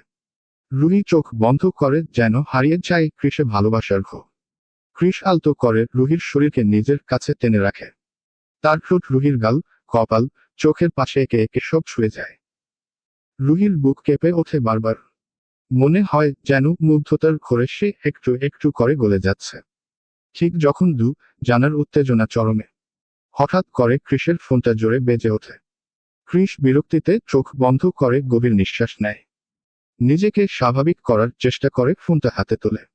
শেভ নামটা স্ক্রিনে দেখা যায়। কিন্তু সে কলটা ধরেও কিছু বলে না, শুধু ওপাশের কথা শুনে। তার মুখে ধীরে ধীরে এক চওড়া বাঁকা হাসি ফুটে ওঠে। ক্রিস, আসছি বলেই ফোনটা কেটে দেয়। সে রুহির চোখে তাকিয়ে ফিসফিস করে। পাখি ফাঁদে পড়তে চাইছে বাটারফ্লাই। রুহি দুষ্টু হাসি দিয়ে তার গলা জড়িয়ে ধরে।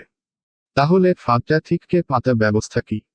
মুস্কান আর রুহিকে খান ম্যানশনে পৌঁছে দিয়ে ক্রিস আয়ানকে নিয়ে ভিতরে ঢুকতেই ড্রয়িং রুমে সবাই বসে আছে। ক্রিসকে দেখেই ফুফা খুশিতে বলে উঠলেন, এই তো ক্রিস এসে গেছে। আয়ান, আজ থেকে তুমি এখানেই থাকবে 2-3 দিন। অনেক কাজ আছে, সব সামলাতে হবে তোমাকে। আয়ান অবাক হয়ে জিজ্ঞেস করে, কাজ? কোনো অনুষ্ঠান নাকি?